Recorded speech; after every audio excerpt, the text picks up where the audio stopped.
with us Dr. Prashant Kumar Mishra. Actually it happens sometime कि आप किसी के साथ बहुत छोटे अल्प अवधि में काम करते हैं और वो आपके जीवन पे बहुत ज्यादा इम्पैक्ट करता है. तो मेरा जो अनुभव रहा सर के साथ काम करने का, वो 2016 के आसपास एक ऐसी परिस्थिति बनी कि जो national accreditation of the universities होती हैं उनकी टीम आने वाली थी और मैं वहाँ नया रिक्रूट था और सर वहाँ पे एचओडी बन के आए और ये मौका था कि जब सर से हमें परिचित होने का मौका मिला और उनके अंदर काम करने का मौका मिला और उनको जानने का मौका मिला. तो आज नॉलेरियंस के मंच पे हमारे साथ होंगे प्रशांत कुमार मिश्रा. तो प्रोग्राम को आगे बढ़ाने से पहले मैं थोड़ा सा इनका आपको परिचय दे दूंगा.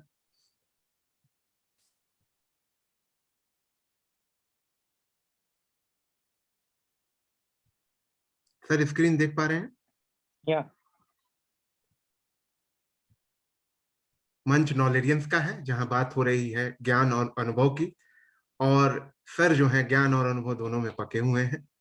ये कहने में कोई अतिशयोक्ति नहीं होगी और एक अद्भुत व्यक्तित्व है उनका. आज का जो विषय है उसको शुरू करने से पहले हम याद करेंगे सुंदरलाल बहुगुणा को, क्योंकि प्रकृति से संबंधित है और इकोलॉजी की बात होगी वनस्पति विज्ञान की. तो इन्होंने जो कहा था, एक जो शिरोमणि वाक्य इनका रहा है, इन्होंने कहा था कि इकोलॉजी इज परमानेंट इकोनॉमी.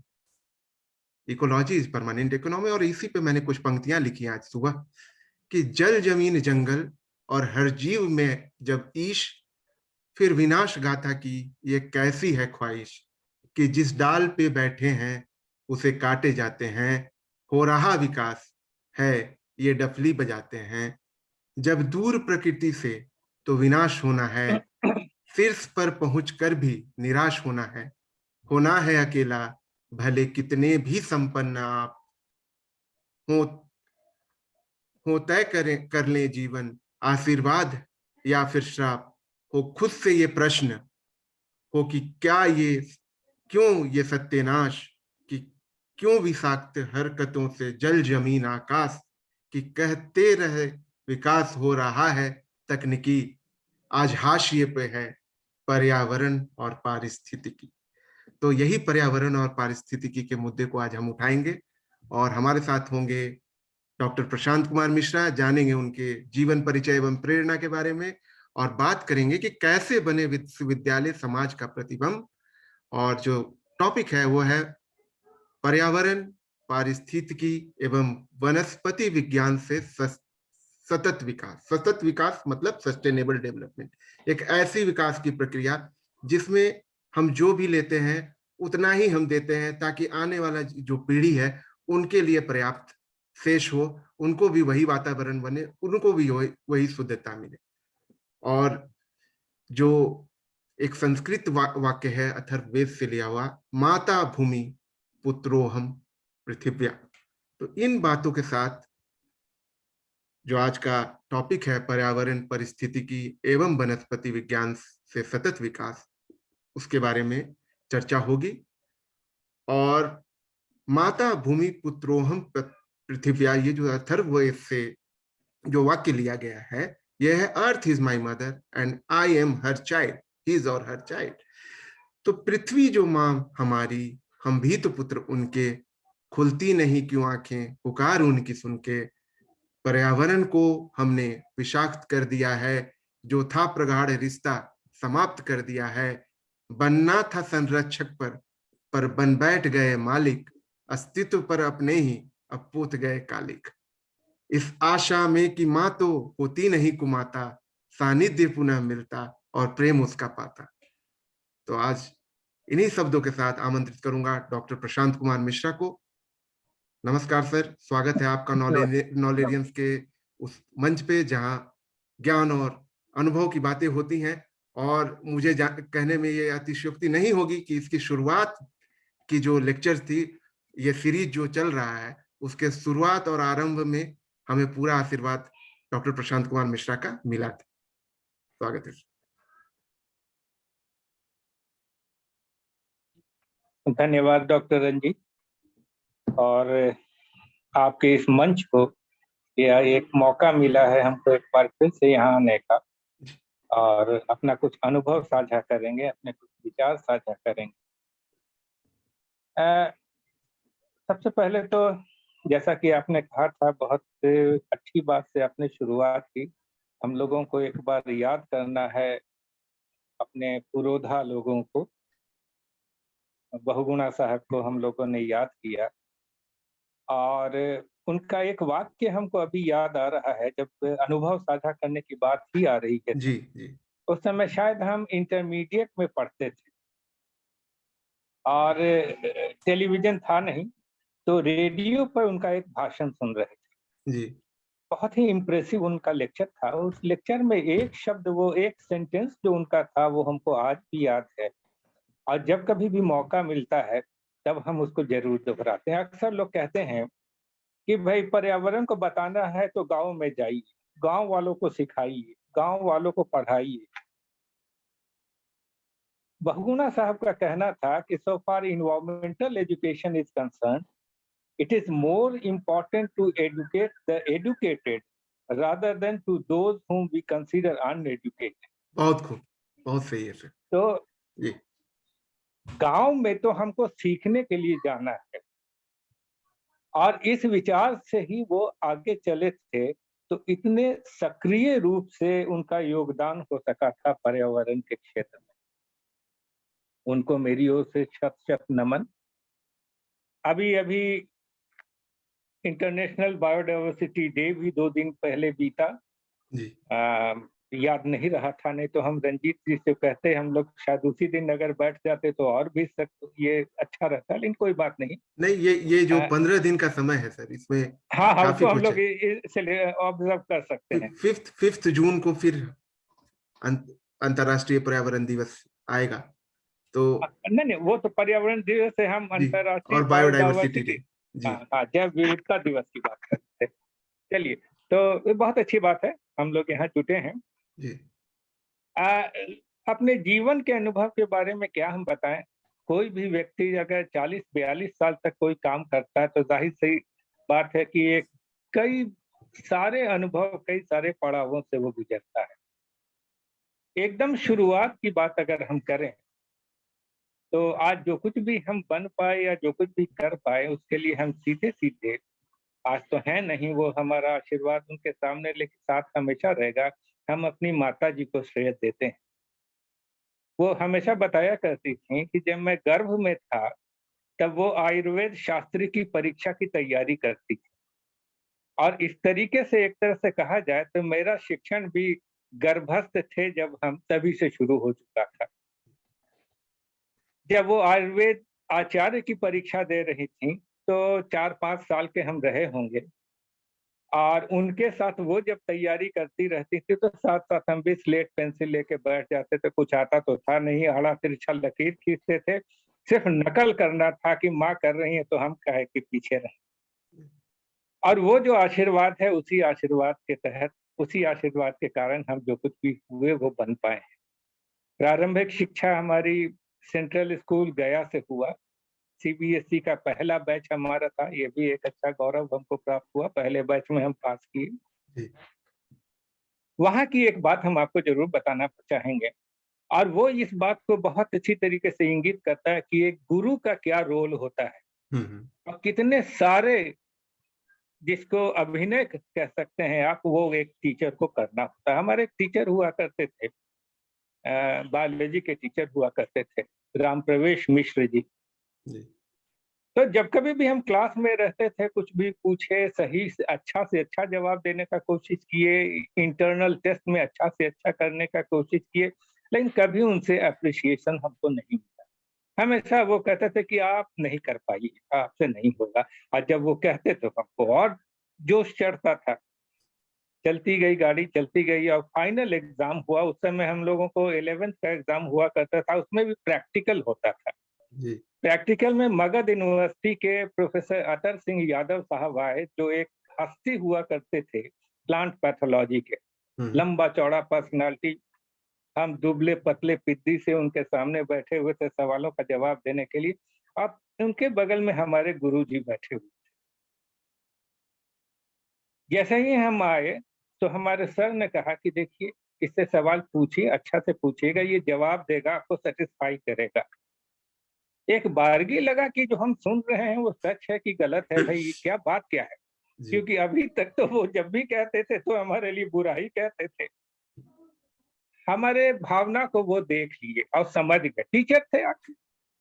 बोले कि हाँ प्रशांत, इसी दिन के लिए हम तुमको टोकते थे कि उस तैयारी के साथ तुम आ सको कि हम गर्व से कह सकें कि हाँ ये जवाब देगा।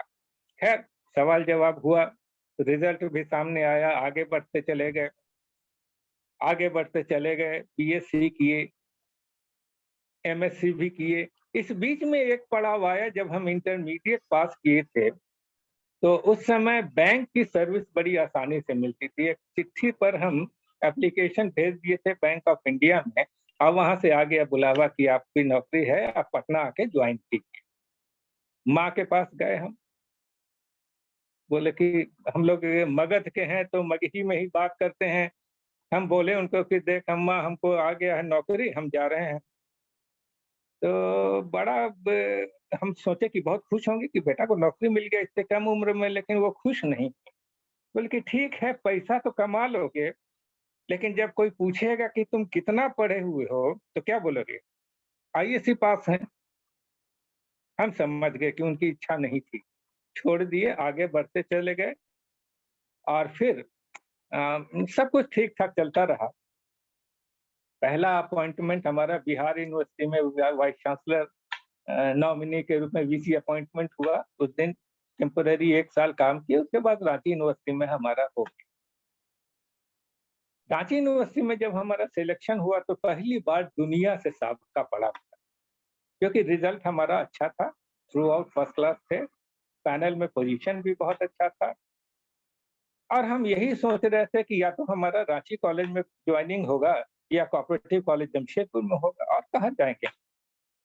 अपने आप पर जिसको आप गुरूर कह सकते हैं, वो गुरूर था। अब क्यों नहीं होता, हमारे पास उसके लिए था। लेकिन सच्चाई से पहली बार हमारा सामना हुआ। अपॉइंटमेंट तो हो गया था, लेकिन हमारा पोस्टिंग एक दूर गांव के कॉलेज में, धनबाद से लगभग 20-22 किलोमीटर दूर गांव के कॉलेज में मेरा अपॉइंटमेंट हुआ। खैर, नौकरी थी, जाना ही पड़ा। गए, जाके जब कॉलेज को देखे तो हम और ज्यादा हतोत्साहित हुए, क्योंकि उससे कई गुना बड़ा हमारा स्कूल हुआ करता था जिसे हम पास किए। है, ज्वाइन किए, चला।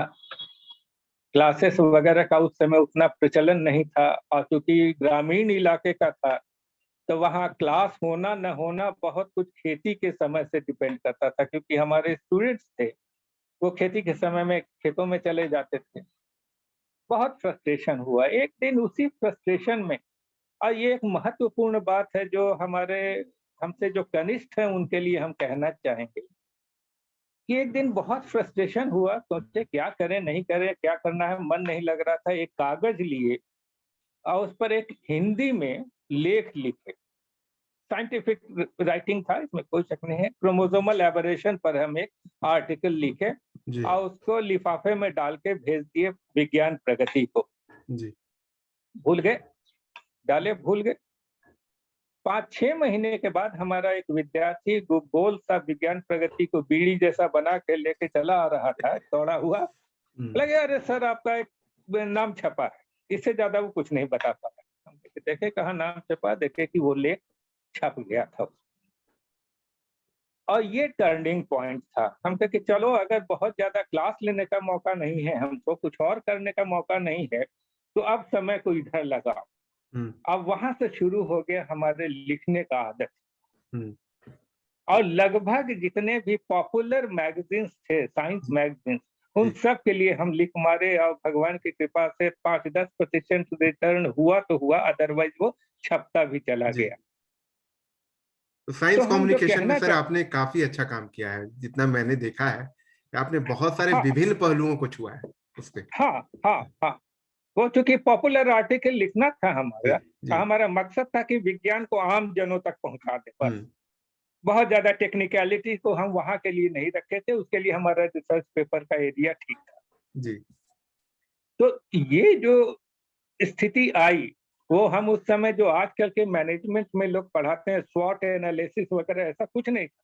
जी। फ्रस्ट्रेशन को हम अपने को डाइवर्ट किए और एक रास्ता तो हमको मिल गया, हुँ, और वो रास्ते पर जब हम चले तो हुँ, एकेडमिक लाइन में वैसा कुछ भी नहीं बचा था जो वो छोटा सा गांव का कॉलेज हमको नहीं दिया,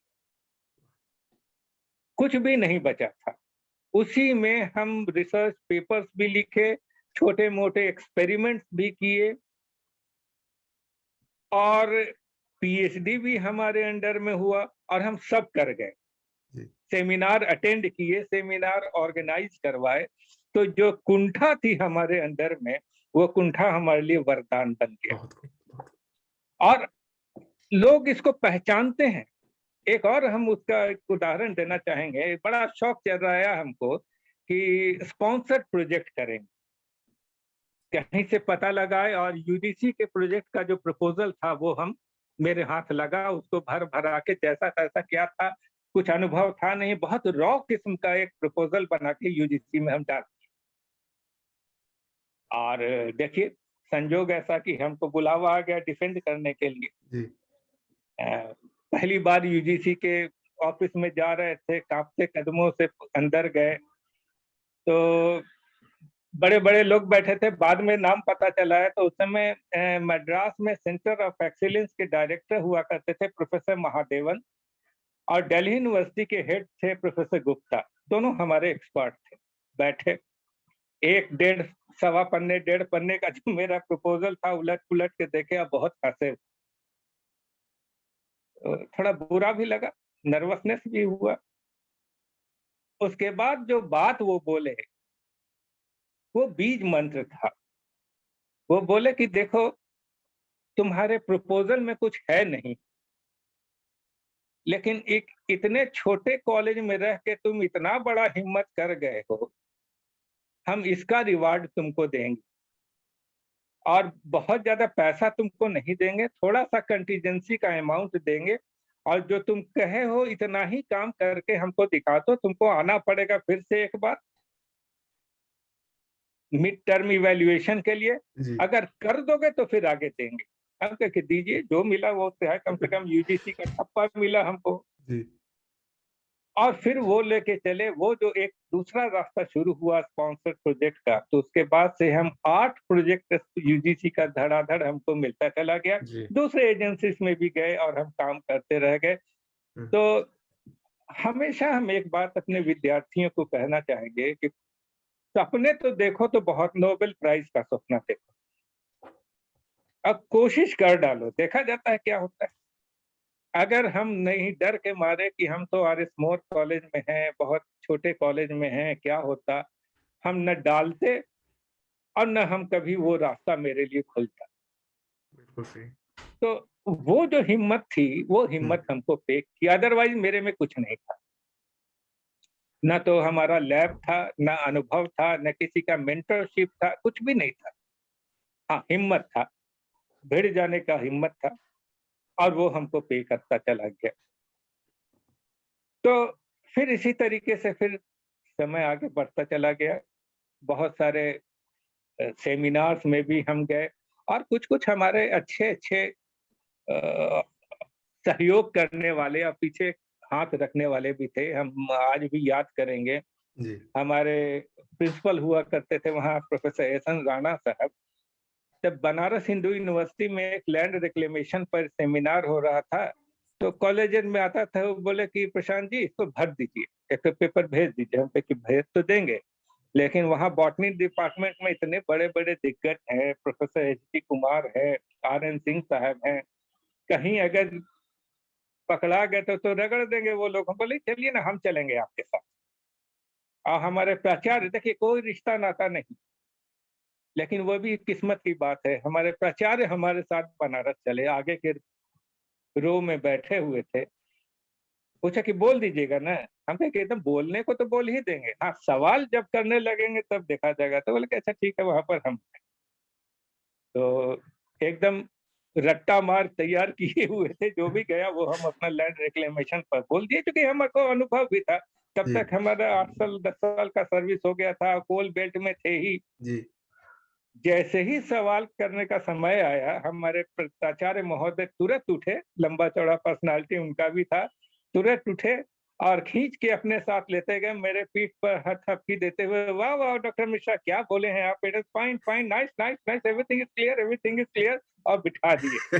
सारे लोग जो थे हमारे सामने समझ गए वो, समझ गए कि ये क्या हो रहा है, डिफेंस मैकेनिज़्म हमारा काम तो किया, लेकिन चलिए, हिम्मत तो बढ़ा उन जी, लोगों के सामने जी, खड़े होने का। जी। और इस तरीके से जो हम आगे बढ़े, हुँ, तो फिर बढ़ते चलेगा, फिर पीछे मुड़ के कभी देखने का मौका हमको नहीं मिला। हुँ, फिर जैसा कि डॉक्टर रंजीत आप बता रहे थे, मेरा ट्रांसफ़र 2002 में पीजी में हो गया। पीजी में हो गया तो वैसे प्रशासनिक काम करने में हमको कभी मन नहीं लगा। हम बड़ा स्पष्ट कह रहे हैं। जी, पढ़ाना हमको बहुत अच्छा लगता था, बहुत अच्छा लगता था जब हम क्लास लेने के बाद बच्चों की आँख में एक सैटिस्फैक्शन की चमक जब देखते थे, तो वो मेरे लिए सबसे बड़ा रिवार्ड रहा। लेकिन ख़ैर, जब जॉब में थे तो टर्म आने पर हमको वो प्रशासनिक पदों पर भी जाना ही पड़ा। और एक बात का अनुभव तब तक हमको हो गया था कि जिस किसी दिन भी हम अच्छी तरीके से क्लास नहीं ले पाते थे, तो कोई हमको कहता नहीं था, कोई स्टूडेंट हमको टोकता नहीं था, लेकिन उनका चेहरा देख के हम समझ जाते थे कि आज नहीं जमे हम। और फिर हम उसको अपने आप से इम्प्रूव करने की कोशिश करते रहे और ऊपर वाले की दया से जहाँ तक हमको फीडबैक मिला स्टूडेंट से, जहाँ तक रिएक्शंस हमको मिलता चला गया, जो साथ उनका मिलता चला गया, हमको लगता है कि हम जस्टिस करते चले गए। जैसे-जैसे समय बढ़ा, हम परिपक्व होते गए और जस्टिस करते चले गए। अब पर्यावरण विज्ञान की जहाँ तक बात आती है और बॉटनी, वनस्पति विज्ञान, इन दोनों ये दोनों मेरा सब्जेक्ट रहा, इसमें कहीं कोई दो मत नहीं रहा है। दोनों से ब्रेड एंड बटर हमको मिला। लेकिन इसके साथ ही हमारी रुचि बहुत ज़्यादा संस्कृत और पारंपरिक ज्ञान में भी रही। और ये हमारे बॉटनी के ज्ञान को या पारिस्थितिकी के हमारा जो कुछ भी समझदारी था, उसको बढ़ाने में बहुत-बहुत काम किया। अभी डॉक्टर रंजीत ने एक श्लोक का उदाहरण दिया अथर्ववेद में। अ, अथर्ववेद में अगर आप देखिए, तो उसमें एक सूक्त आता है, पूरा 16 ऋचाओं का एक सूक्त आता है, जिसको पृथ्वी सूक्त कहते हैं। और उस पृथ्वी सूक्त को अगर आप अच्छी तरीके से पढ़ जाइए, तो जो सार है एनवायरमेंटल साइंस का, वो सब जी, कुछ उसमें मिल जाए। वेद को अगर गौर से आप देखिएगा, तो उसमें कोई भी चीज़ जो होता है, वो सांकेतिक भाषा में होता है। उसको डिकोड करने में थोड़ा मेहनत ज़रूर लगता है, हुँ, लेकिन जो कुछ भी है, वो बहुत ही ज़्यादा साइंटिफिक है और वो आपको एप्रिशिएट करना पड़ेगा कि हमारे मनीषी उस समय ये सोच गए थे, जब शायद हम लोग के जो आधुनिक विज्ञान था, वो कुछ नहीं था। बायोडायवर्सिटी की भी बात करें, जैव विविधता की बात भी अगर करें, तो ऋग्वेद में भी कई ऐसी ऋचाएँ हैं, जिसमें ये स्पष्ट तौर पर लिखा गया है कि जो राजा जो व्यक्ति अलग-अलग वृक्षों को और जीव-जंतुओं को संरक्षित करते हैं और लालन-पालन करते हैं, वो सर्वश्रेष्ठ होता है। ध्यान रहे कि ऋग्वेद के समय ऐसा कुछ भी नहीं था कि जो पॉपुलेशन किसी भी प्लांट का कम रहा हो या किसी भी एनिमल का कम रहा, लेकिन वो जीने की कला थी उनमें। और इसी कला को जब हम धीरे-धीरे भूलने लगे हैं, पश्चिमी रंग में ज़्यादा रंगने लगे हैं, तो आज जो स्थिति आ रही है, ये तो अच्छी बात है कि चूँकि हम लोग ऑनलाइन हैं, इसलिए एक-दूसरे का चेहरा देख पा रहे हैं, जी, नहीं तो अभी तक हमारे चेहरे पर मास्क हुआ करता था। जी, रहता अगर हम फेस टू फेस रहते। बिल्कुल। तो जब आप पढ़ने पढ़ाने लगिए, खास करके इन्वायरमेंटल मैनेजमेंट को, तो मेरा सबसे बड़ा अनुरोध सब लोगों के साथ होगा कि कुछ नहीं, थोड़ा-सा आप पीछे चले जाइए, अपनी संस्कृति को याद कीजिए, अपने रहन-सहन को याद कीजिए, अपने रीति-रिवाज को याद कीजिए और देखिए कि उनमें क्या-क्या था। और उसको थोड़ा भी अगर हम लोग रिविज़िट करने लगेंगे तो बहुत सारे जो संदेश हैं, बहुत सारी जो चैप्टर्स है एनवायरमेंटल मैनेजमेंट का, जी, वो अपने आप क्लियर हो जाएगा। एक छोटी-सी कहानी हम आपको बताना चाहेंगे। हम हुँ, लोग बायोडायवर्सिटी या रिसोर्स मैनेजमेंट की बात करते हैं। डॉक्टर जी, रंजीत, रिसोर्स मैनेजमेंट पर आजकल हम लोग बहुत ध्यान देते हुँ, हैं, देना भी चाहिए। बहुत पुरानी बात है, ये भगवान बुद्ध के समय की बात है। एक बार भगवान बुद्ध अपने शिष्यों को शिक्षण दे रहे थे, उनके शिष्य लोग सब बैठे हुए थे। एक उनका शिष्य जो था वो उनका नज़र पड़ता है बुद्ध भगवान के चोंगे पर जाता है, जो थोड़ा फटा-चिटा हो गया था और थोड़ा रंग भी उसका बदरंग हो गया था। वो लड़का अच्छे घर का था, रहा होगा निश्चित तौर पर। दूसरे दिन क्या किया कि वो एकदम नया एक चोंगा उनके लिए उसी रंग का, उसी साइज़ का बनवा के लाया और बुद्ध भगवान को वो दिया कि गुरुजी, आज से आप ये फटा वाला मत पहनिएगा, हमको देख के खराब लगता है, आप इसको पहनिए। थोड़ा सकुचाते हुए, लेकिन भगवान बुद्ध उसको स्वीकार कर लेते हैं। उसके बाद वो लड़का कहता है कि ये जो फटा वाला जो है, ये आप हमको दे दीजिएगा, उसको यादगार के तौर पर हम अपने पास रखें। कहने को होगा कि देखिए भगवान बुद्ध का चोंगा हमारे पास है, जिसको कभी वो पहने थे। Am I audible? Hello? Yes sir, you are audible, you are okay, audible, thank you, ठीक है, फाइन। तो भगवान बुद्ध मना कर दिए कि नहीं, इसको अभी नहीं देंगे, इसका उपयोग हमारे पास है। बड़ा चौंका वो लड़का, बोला कि नया इनको दे दिए हैं, अभी फटे वाले को करेंगे, क्या करेंगे? वो तो बोले कि देखो, पूछ ही दे दिया, थोड़ा मुँह लगुआ हो गया था, पूछ दिया। तो भगवान बोले कि देखो, इसका हम पोछा बनाएँगे, अपने रूम को साफ करेंगे। बोला कि अच्छा ठीक, रखिए। लेकिन इसको पोंछते-पोंछते कभी तो वो समय आएगा कि वो और फट जाएगा, एकदम तार-तार हो जाएगा, तब आप हमको दे दीजिएगा, हम उसी से संतोष कर लेंगे। भगवान बुद्ध कहते नहीं, तब भी तुमको नहीं देंगे।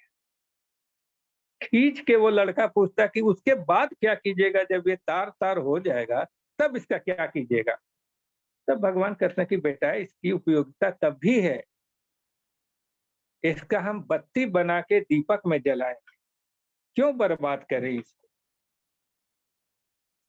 तो ये कांसेप्ट हमारे यहाँ रिसोर्स मैनेजमेंट का है, रीयूज का ये कांसेप्ट हमारे यहाँ रहा।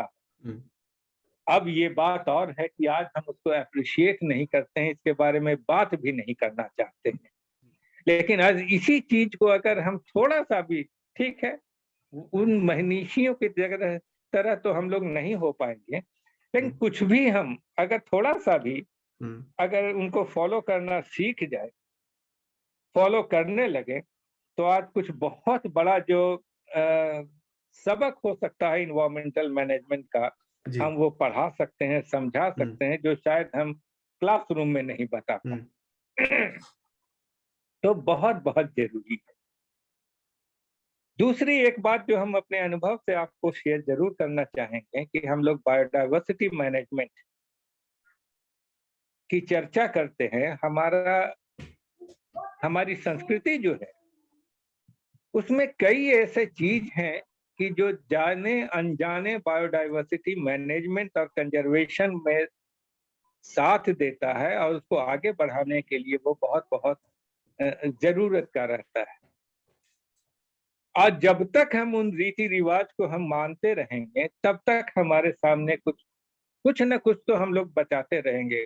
अब परेशानी क्या हो रही है कि यूनिफ़ॉर्मिटी के चक्कर में हम उन डाइवर्सिटी को भूलते चले जा रहे हैं। सही, एक बड़ी इम्पोर्टेंट चीज़ है हमारा जो एग्रो बायोडाइवर्सिटी। बिल्कुल।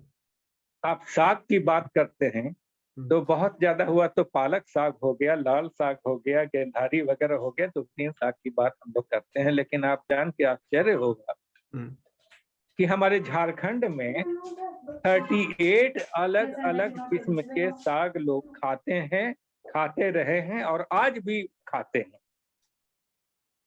लेकिन अब उनका प्रचलन बहुत कम गया है। अब जो ग्रामीण इलाके के लोग हैं वो भी फैशन में आके उसी पालक और लाल साग तक सिमट गए हैं। जाहिर सी बात है, जब आप उसको यूज नहीं कीजिएगा तो उसका कल्टीवेशन भी। खत्म हो जाएगा, बिल्कुल। तो ठीक है, क्लासरूम में तो हम पढ़ा ही, हमारा एक विद्यार्थी इसी पर under exploited leafy vegetable of Jharkhand पर पीएचडी किया है। और जी। उसका शोध जो है वो हुँ, इस बात को साबित करने में, उसके न्यूट्रिशनल वैल्यू इत्यादि इत्यादि को सब मिल मिला के उसको ये प्रस्तुत किया तो पीएचडी मिल भी गया। हुँ, हमने जो भी रिसर्च वर्क करवाया है इसी तरीके का ध्यान। हमारा एक और स्टूडेंट था, वो मशरूम हुँ, हजारीबाग से वो 132 different type of edible mushroom को कलेक्ट किया है, उसका पूरा न्यूट्रिशनल वैल्यू वो करके सामने किया है। जी। तो आज जो है हमारा खास करके जो हमारा सिलेबस है, हुँ, ठीक है, अब हम लोग तो एक ब्रैकेट में रह के सब काम करते थे जब तक जॉब में रहते हैं। अब जी, कम से कम हम बोल सकते हैं, कुछ खुल के काम कर सकते हैं बिल्कुल, बिल्कुल। कि जो हम सिलेबस बनाते हैं तो हुँ, मेरे समझ में नहीं एक बात आती है कि लोग कहते हैं कि सिलेबस में यूनिफॉर्मिटी होना चाहिए ताकि हजारीबाग से छोड़ के बच्चा अगर दिल्ली में जाए तो हुँ, उसको दिक्कत नहीं।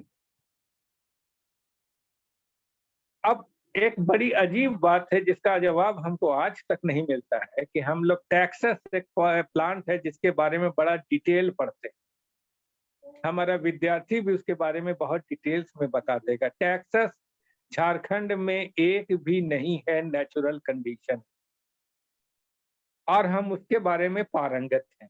हुँ, और झारखंड में अर्जुन है, महुआ है, भेलवा है, जिनका औषधीय गुण है, बहुत तरह के उपयोग भी हैं। हुँ, उसके बारे में हमारे विद्यार्थी का हम भी बहुत ज्यादा नहीं जानते हैं। हुँ। ये एक ठीक है। सर आप जो बोल रहे हैं ये हाँ बिल्कुल हाँ। सही बात है और मुझे भी ऐसा लगता है कि इंडिजिनस नॉलेज जो है वो करिकुलम का पार्ट नहीं है और कैरिकुलम का पार्ट। शोध की जो दिशा है, वो भी ऐसी है कि लोग अपने जो छोटे स्तर पे जो चीजें हैं या जो अपने पास इंडिजिनस चीजें हैं, उन पे शोध करना हीन समझते हैं। मुझे ऐसा लगता तीन है उनको समझते हैं। हाँ, फैंसी टॉपिक चाहिए होता है। फैंसी टाइप चाहिए, जी, न्यूक्लिक एसिड चाहिए जी, उनको, जी, अब प्लांट नहीं चाहिए। तो ऐसा कैसे होगा, और कब तक होगा? जी, हम एक और अनुभव आपको बताएं जो कि नहीं बताना चाहिए था, लेकिन सारे लोग अपने हैं यहाँ पर, जी। और कम से कम आगे आने वाले लोग कुछ अगर सीख ले ले तो ज्यादा अच्छा रहेगा। एक मेरे पास पीएचडी का थीसिस आया, आप नाम नहीं पूछिए हुँ, हुँ। और वो यूनिवर्सिटी नहीं पूछिए। पीएचडी का थीसिस जो था वो पूरा मॉलिक्यूलर बायोलॉजी पर रिलेटेड था, एक पर्टिकुलर प्लांट के बारे में। जी, पूरा हम पढ़ गए, देख गए उसको बहुत अच्छी तरीके से, सारा एनालिसिस परफेक्ट था, up to date protocol use किया गया था, सुंदर सुंदर फोटोग्राफ थे, बढ़िया बढ़िया बार डायग्राम और ग्राफ वगैरह सब कुछ था। लेकिन आपको जानकर आश्चर्य होगा, वो जब प्लांट का फोटो हम देखने लगे, गौर से देखने लगे उसके टेस्ट प्लांट का, तो वो बात कर रहा था प्लांट एक्स का और फोटोग्राफ लगा हुआ था प्लांट वाई का। यानी कि वो पूरा का पूरा जो सही सही रिसर्च था वो एक दूसरे ही पौधे पर कर गया, और बिल्कुल। नाम दूसरे पौधे का, वो पहचान ही नहीं सका बच्चा कि वो हम पौधा कौन सा यूज कर रहे हैं। जी, अब मेरे सामने विडंबना, एक टर्म बहुत हम लोग यूज करते हैं कि छात्र हित में। अब जब रिपोर्ट उसका हम लिखने लगे जी, तो वो छात्र हित सामने आया। जी, जी। क्या लिखना चाहिए था हमको? रंजीत आप बताइए, क्या लिखना चाहिए, क्या करना चाहिए था? रिजेक्ट कर देना चाहिए था कि भाई तुम्हारा प्लांट ही दूसरा है तो तुम बात किसका कर रहे आमतौर पे इस पे तो सर जिम्मेवार वो भी आदमी होगा जो उसका बॉस है, हो। हर या जो कोई है। जिसके अंदर उसको जिनके सुपरविजन में वो किया है ये काम। हाँ हाँ। नहीं, तो इसका सबसे बड़ा कारण यही है कि क्लासिकल बॉटनी को हम लोग नेग्लेक्ट करने लगे। जी प्लांट पहचानना कोई नहीं चाहता है। जी। और बड़े बड़े जो उसके रेमिफिकेशंस हैं उन पर हम लोग बहुत माहिर होते जा रहे हैं। हम्म तो these are some of the loopholes, lacuna which hmm. Still exist in our curriculum. मैं बिल्कुल बिल्कुल यही सर, तो मैं भी ये आगे। बात को मानता हूँ, और मैं इस बात को पूरी तरह से समझता हूँ कि एक तरह का मतलब गैप है। और हमेशा हम लोग, जैसे हम लोग भी जब पढ़ते थे, नया नया बायोटेक्नोलॉजी आया हजारीबाग में हम लोगों के टाइम में, तो एक एक चीज मतलब अनुभव से मैंने ये जाना कि ये मतलब क्या ये जो कन्वेंशनल जो कोर्सेस हैं वो क्या ऑब्सोलीट हो जाएंगे आने वाले समय में, कि क्या होगा इनका भविष्य, या क्यों ऐसे कोर्सेज की जरूरत पड़ी कि जब ऑलरेडी एक आपका थ्राइविंग बॉटनी और जूलॉजी था, तो उसमें आपने खिचड़ी परोस टाइप का एक कोर्स लाया बायोटेक्नोलॉजी, उसी को संवर्धित करते, बॉटनी जूलॉजी को ही साथ साथ संवर्धित करते, और उसको नई विधा आई बिल्कुल, लेकिन वहां पे सप्लीमेंट करने का जरूरत था, निकालने की जरूरत नहीं थी इससे। तो वो जो हो देखिए गया बायोटेक्नोलॉजी। जी, हाँ बोलिए। तो वो जो निकाल के अलग कर दिया, तो वो एक एलिट टाइप का लगने लगा लोगों को, भाई हम अलग कोर्स कर रहे हैं, अलग चीज कर रहे हैं, इसमें मॉलिक्यूलर बायोलॉजी ज्यादा होना चाहिए। तो वो जो एक रिसर्च फोर्स बन सकता था, जो कि इंडिजिनस चीजों को भी बचा सकता था, और जो कि रियल रिसर्च जो होनी चाहिए मेरे ख्याल से, जो मतलब रोजमर्रा, क्योंकि हम लोग सभी लोग पब्लिक मनी पे जीते हैं सिंपली, या हाँ और हाँ पब्लिक हाँ। मनी आता कहाँ से है, वो हम भाई कहेंगे कि भाई टैक्स टैक्स। मनी है। टैक्स टैक्स मनी है में तो नहीं है। टैक्स मनी तो हम उसको काउंट करते हैं जो हमारे सैलरी से कट जाता है, लेकिन वो जो गरीब आदमी जो पार्ले जी बिस्कुट खाता है, उस पे जो टैक्स लगता है, गुड्स एंड हाँ सर्विस टैक्स, उसको आप ध्यान नहीं देते। तो एक्चुअली आप अगर शिक्षा क्षेत्र में है, या आप किसी भी क्षेत्र में है जहां पे आप सर्विस भाव से आए हैं, शिक्षण के संस्थान में या कहीं भी, तो आपका एक सामाजिक उत्तरदायित्व तो बनता है। और वो सामाजिक उत्तरदायित्व है कि जो आपकी सैलरी आ रही है वो किसी न किसी के पेट से काटा हुआ पैसा है। पेट से काट के आता है। और वैसे लोग के पेट से काट के आता है कि जी, जिनके लिए वो अमाउंट जो होता है बहुत मायने रखता है। मायने रखता है। तो हम एक ऐसी व्यवस्था का निर्माण क्यों नहीं करें, जैसे कि जो सेकंड टॉपिक जो आज का था सर, उस पर हम लोग थोड़ा मूव करते हैं, कि हम्म। विश्वविद्यालय समाज का प्रतिबिंब बने। कि सामाजिक समस्या, जैसे अभी मान लीजिए कोरोना आया, तो उसमें विश्वविद्यालय का क्या रोल होना चाहिए था, और विश्वविद्यालय क्या कर पाया ऐसे समय में, एक मास्क भी बना के दे पाया क्या। तो ये जरूरी है कि हम्म। मतलब बॉटनी वाला बॉटनी का काम करे, वो सही समझते, अगर उनके प्रोफेसर और उनके लोग जो हैं एक मिलजुल के, या आयुर्वेद के जो लोग हैं वो लोग आगे आए, केमिस्ट्री वाला केमिस्ट्री का काम करे, सब लोग अगर अपना जॉब ठीक से करेंगे, तो हमको लगता है कि जो हम एक आउटसोर्स सॉल्यूशन खोजते हैं हर चीज का, कि बाहर से हमको कोई दे देता तो हमारा हो जाता। रेडीमेड जी, रेडीमेड सॉल्यूशन। उधार ले लेते कहीं से। उधार ले लेते हैं, उधार ले तो लेते इसलिए हैं। मतलब हाँ इतना भी मतलब, जैसे विश्वविद्यालय, तो जैसे अभी हम लोग जैसे बाहर पढ़ते हैं तो देखते हैं कि जो सामाजिक समस्याओं हो उसका बहुत ही अच्छे से विश्वविद्यालय संविधान करने पे लगा रहता है, या दोनों में बहुत अच्छी तारतम्य है। इंडस्ट्रीज है तो उसके प्रॉब्लम्स को भी यूनिवर्सिटी केटर करता है कि क्या है, या पॉल्यूशन से रिलेटेड है तो भाई हम ये बना रहे हैं, उसमें ये निकल रहा है, उसका ऐसे वेस्ट प्रोडक्ट का क्या करें, कुछ यूज हो सकता है क्या। तो ये चीज सर हमको लगता है कि कहीं ना कहीं जो है ना व्यवस्था में लैकिंग है, कि उसको हाँ, अगर ये अगर जोड़ दिए। लैकिंग है। और इसका क्या है ना कि बहुत बड़ी आवश्यकता इसमें इस बात की है कि माइंडसेट में चेंज आए, जी। क्योंकि अभी तक हम उसको नहीं ला पाए हैं। हम्म, और बायोटेक्नोलॉजी तो बहुत अच्छी चीज है, इसमें तो कहीं कोई दो मत है ही नहीं। लेकिन पैरेलल चलना चाहिए क्लासिकल सब्जेक्ट्स एंड बिल्कुल दिस बिल्कुल। मॉडर्न सिंथेटिक सब्जेक्ट्स को। जी, नहीं तो वही क्योंकि हो नहीं तो जाएगा फिर कि वही प्लांट आप जानते नहीं हो और उस पर पूरा बखान कर दिए। मॉलिक्यूलर प्रोफाइलिंग करते चले जी जा रहे हैं आप। जी जी। हाँ? और ऐसी बात नहीं है। देखिए थोड़ा थोड़ा परिवर्तन हो रहा है, हम्म। धीरे धीरे परिवर्तन हो रहा है। जैसे अब इधर की तो सारा चीज हमारा जो एजुकेशन सिस्टम है थोड़ा सा कोरोना के चलते डिस्टर्ब हो गया। जी हम जब बॉटनी में हेड ऑफ डिपार्टमेंट थे, मेरा जी। लास्ट फेज चल रहा था, उस समय जबरदस्ती लड़ झगड़ के सब लोगों का एकेडमिक काउंसिल से विरोध करके 2 ऐड ऑन कोर्स हम, जैसा कि बायोटेक्नोलॉजी में आप जानते होंगे, जी, हम उसी लोगों ने उसी तरीके से, समय शुरू किया था, बिल्कुल। हाँ हाँ, जी, उसी तरीके से हम लोग बॉटनी में भी शुरू करवाए। जी, एक था फ्लोरिकल्चर पर और दूसरा था मशरूम प्रोसेसिंग एंड मार्केटिंग। तो अब ये जो था वो साइड साइड में चल रहा था along with the botany, core botany. हुँ, तो इससे दोनों चीज हुआ कि बच्चों को, अब अजीब बात, एक और बड़ी अजीब बात है, हुँ, बच्चा आता है हमारा एमएससी में अच्छा करके, अच्छा 70-78% हुँ, मार्क्स लेके आता है, हुँ, और बड़ी खुशी खुशी मेरे पास आता है कि सर मेरी नौकरी लग गई। हुँ, पूछते हैं कहाँ लगी भाई बेटा तुम्हारी नौकरी? तो बैंक में क्लेरिकल जॉब मिला है। हुँ, हम कहे कि तो मेरा क्या हुआ? हुँ, इतने दिन जो हम बॉटनी तुमको पढ़ाए उसका जी, क्या होगा? हुँ। तो ये कुछ मिसमैच जो है, मिसमैच है, ये करियर का मिसमैच, जी, हाँ मिसमैच है एकदम, हुँ, एजुकेशन कैरियर का मिसमैच है। मैच है। और बच्चा भी क्या करे भाई, उसको नौकरी नहीं जी, मिलेगी तो इसीलिए क्या ही एक करे। असंतोष की भावना हमेशा रहती है कि हाँ भाई हाँ हमारा शिक्षा मतलब जीवन उपयोगी नहीं है। हाँ, कहीं न कहीं ऐसा लगने लगता है कि हमने जो ऐसा पढ़ा लगने लगता है कि हाँ, हम अर्न कहाँ से करें। हाँ, हाँ, लेकिन ऐसी बात भी नहीं है। देखिए इसका दूसरा उदाहरण ये, हमारा 2 विद्यार्थी इतने लंबे जीवन में, जी, एमएससी का जब पोस्ट ग्रेजुएट के जीवन में मेरा 2 विद्यार्थी, जी, बहुत ही मीडियोकर विद्यार्थी, किसी तरीके से सेकंड क्लास करके वो पास कर सका।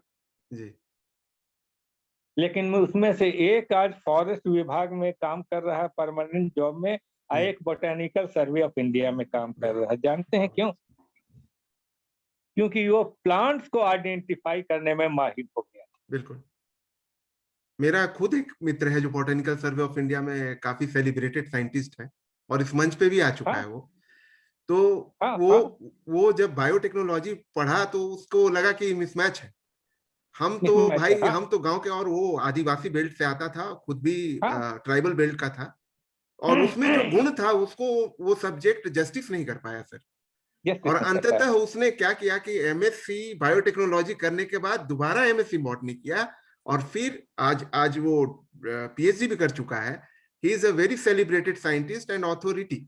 मतलब वो अपने सब्जेक्ट का मतलब जो उसको रुचि थी वही वो कर रहा है। तो ये जो मैच हुआ उसका मतलब लय में है वो पूरी तरह से। हाँ और काम हाँ, वो लय में उसके आ लिए गया। Research paper is not a research paper, लिखना नहीं है उसके लिए, वो फ्लो है उसका। वो फ्लो है जाता उसके है लिए, मतलब नॉर्मल जैसे चीज लोग है। संगीत बजाते हैं वैसे वो पेपर्स लिखता है। हाँ, आपको एक और घटना बताएं, हम जब एमएससी में पढ़ते थे तो जी, हमारे यहाँ एक, उस समय तो बहुत सारे स्टाफ थे, तो एक हमारे यहाँ एक प्यून था, आदिवासी प्यून था। उसका काम रहता था कि प्रैक्टिकल करते थे, जाके प्लांट्स लेके आता था।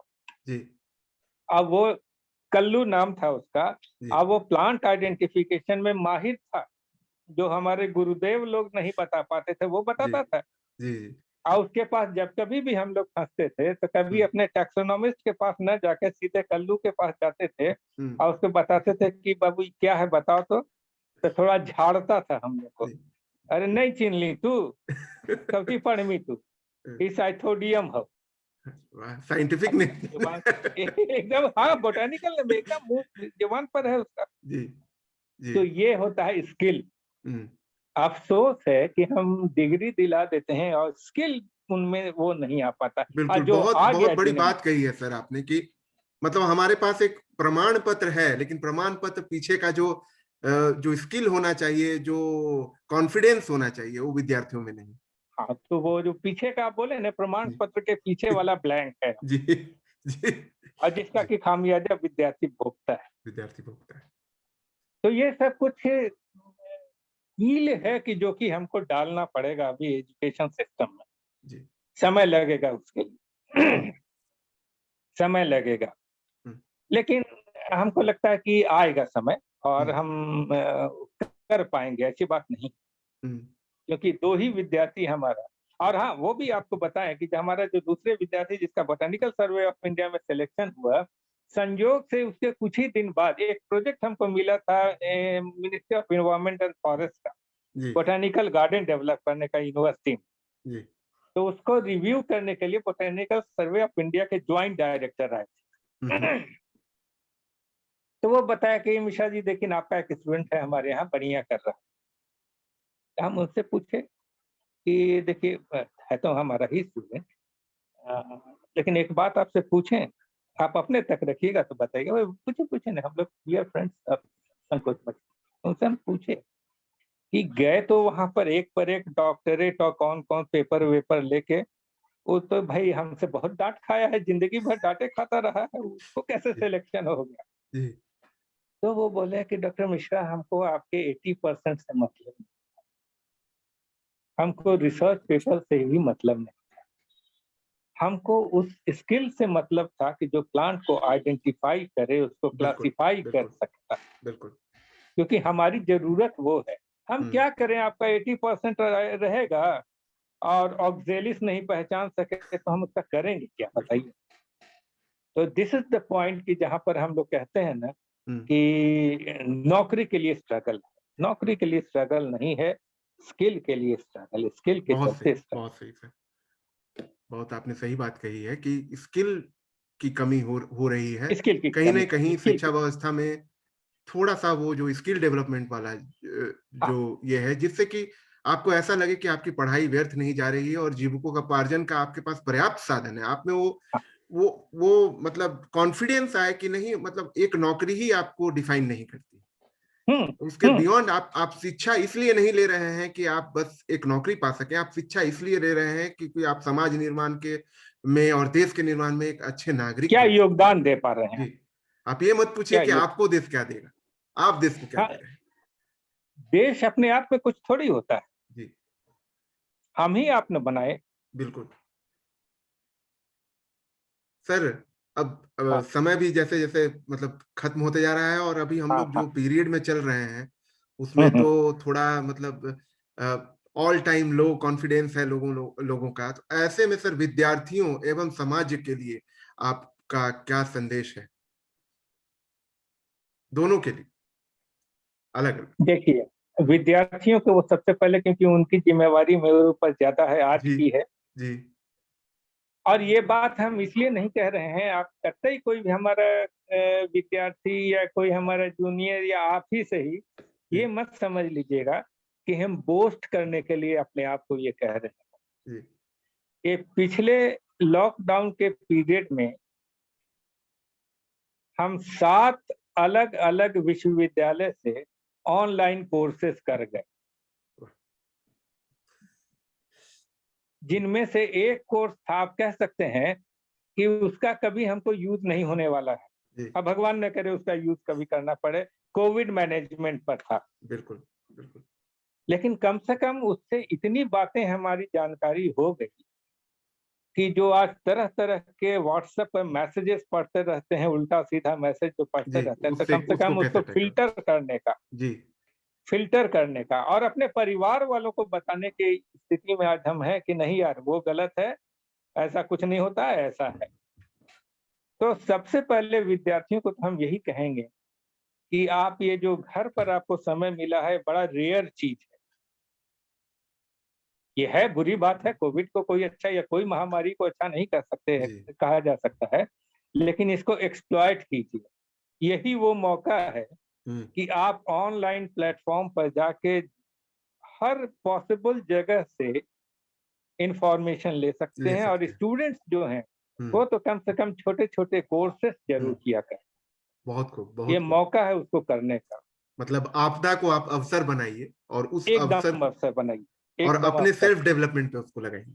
बिल्कुल। और इसलिए ना हाँ, कि आप मनुष्य हैं, जी, मनुष्य वर्सेस वायरस। जी, अरे मनुष्य को तो जीतना ही चाहिए ना, जी, बहुत बढ़िया। मनुष्य को तो जी, जीतेगा ही, और जीतेगा। जीतेगा, हाँ, जीतेगा ही। तो सबसे पहले तो क्या है कि आप इसको, समय बहुत है आपके पास, तो इस समय का सदुपयोग करें। और जो वरिष्ठ हैं, हम लोग की उम्र के लोग हैं, जिंदगी गुजर गई, हम लोग को अपना शौक पूरा कर नहीं पाए, जी, भागम भाग, बच्चों की जिम्मेवारी, यूनिवर्सिटी की जिम्मेवारी, आज ही वो मीटिंग, कल वो मीटिंग, तो बजाय इसके कि ये बैठ के सोचें, हम लोग बात करें कि यार ये समय भी देखना था, ये कैसे आ गया, वैसे आ गया, why to waste time in all those gossip. अपने शौक को पूरा कीजिए। बहुत खूब सर, बहुत खूब। और वही काम हम करते हैं हाँ, नियम के तहत। जैसे पहले नियमतः 2 घंटे हम पढ़ा करते थे, पढ़ते आज भी हैं। किताब सबसे बड़ा, सबसे अच्छा साथी है। अब मोबाइल उठाइए, किंडल पर जाइए, उसके मेंबर बनिए, जो चाहिए वो पढ़िए। बिल्कुल। नंबर 1। जी, और नंबर 2 जो काम हम करते हैं, आपको हमेशा कहेंगे, अपने सब सुनने वालों को कहेंगे, म्यूजिक। म्यूज़िक। अच्छे अच्छे गाने सुनिए, खुद गाइए, स्टार जी। मेकर पर जाइए, खुद गाना अपना रिकॉर्ड कीजिए, अपने आप को जी, सुनिए और एंजॉय कीजिए। जी। आएगा जाएगा, ये सब तो लगा रहा है। हुँ, तो ऐसी बात नहीं है कि जीवन खत्म हो गया है या बिल्कुल। जिंदगी खत्म हो गई है, नथिंग ऑफ दैट सॉर्ट। जी, बहुत करने को बाकी है। जी, और किताब अगर साथी हो गया जी, उनके लिए जो सब कुछ कर चुके हैं, जी। और जो विद्यार्थी हैं उनके लिए तो अभी जिंदगी बाकी है। हुँ, कोर्सेज करिए आप, सबसे बड़ा अपॉर्चुनिटी है। आप अच्छे अच्छे नोबेल कोर्सेज, अपने सब्जेक्ट से रिलेटेड कोर्सेज कीजिए। कोर्सेरा पर जाइए, आपको बहुत सारे कोर्सेज मिल बिल्कुल। जाएंगे। बहुत सारे कोर्सेज मिल कोर्सेरा जाएंगे है, इसमें। बहुत नैपटिल है, बहुत सारे ऐसे सो मेनी प्लेटफ़ॉर्म सो हैं, मेनी। हाँ, जहाँ से भरा पड़ा है। स्वयं है, वहाँ से आप कोर्सेज़ स्वयं है। करिए। हाँ हाँ हाँ बिल्कुल। हाँ। पैसा भी नहीं लगने का है, और आपका एक स्किल डेवलपमेंट जो होगा, दैट विल बी एडिशनल हुँ। Benefit to you. सर, तो समय समाप्त हो रहा है और आप हाँ, आज आए और फिर से हम लोगों का एक बार पुनः मार्गदर्शन किया और अपना वैल्यूएबल समय निकाले और हम लोगों को आपके बारे में जानने का मौका मिला और आपके जीवन के कई एक ऐसे क्षण हैं जो मैं नोट किया हूँ कि कैसे आप मतलब अपनी माँ की प्रेरणा से ही प्रोफेसर बने, नहीं तो आप एक बैंक ऑफिसर होते शायद। हम तो हम हम बैंक में होते हैं। और ये कलम ये जिससे ये ज़रूरी है कि जो आयुर्वेद का ज्ञान और जो माँ का ज्ञान आपको मिला था, उसको ही आपने आगे बढ़ाया है। चाहे आप उसको वनस्पति विज्ञान में ले लीजिए, चाहे पर्यावरण में ले लीजिए, चाहे आप अपनी जो रुचि है इंडिजिनस नॉलेज में, जिसको आपने इंडिजिनियस लॉन्च बहुत ही करना। बेहतर तरीके से संजोया है, चाहे वो आपके रिसर्च के थ्रू हो, चाहे वो आपके लेखनी के थ्रू हो। तो आपका कभी हम अस जी, आपको भेजेंगे, रंजीत। जी, एक किताब भी हमारी आई है, बॉटनी इन वेदा। जी, जी, जी। बॉटनी इन वेदा। उसमें हम ये बहुत खूब। स्पष्ट करने की का प्रयास किए हैं कि लगभग बॉटनी का सारा चीज हमारे वेदों में ऑलरेडी था। हुँ। तो जस्ट अप्रिशिएट वैदिक नॉलेज। नॉलेज वैदिक ज्ञान का मतलब हमको लगता है कहीं ना कहीं इंटीग्रेशन होना चाहिए एजुकेशनल सिस्टम में हाँ ताकि हम लोग हाँ। उसको भी सीख सकें और संस्कृत उसको भी सीखने का हमें मौका मिले क्योंकि हिंदी जानेंगे संस्कृत जानेंगे तो वेदास की तरफ आपका अपने आप रुचि बढ़ेगा। रुचि बढ़ेगा। जी सर इन्हीं शब्दों के साथ और आप आए और हम लोगों का मार्गदर्शन किया इसके लिए धन्यवाद सर। आपका आशीर्वाद बहुत हम लोगों बहुत के साथ धन्यवाद बना रहे रंजीत ऐसी आपका। कामना करता हूँ। अरे हम नमस्कार। आपके साथ हैं। अच्छा अच्छा काम करते रहिए, हम हमेशा आपके साथ हैं। नमस्कार। नमस्कार नमस्कार।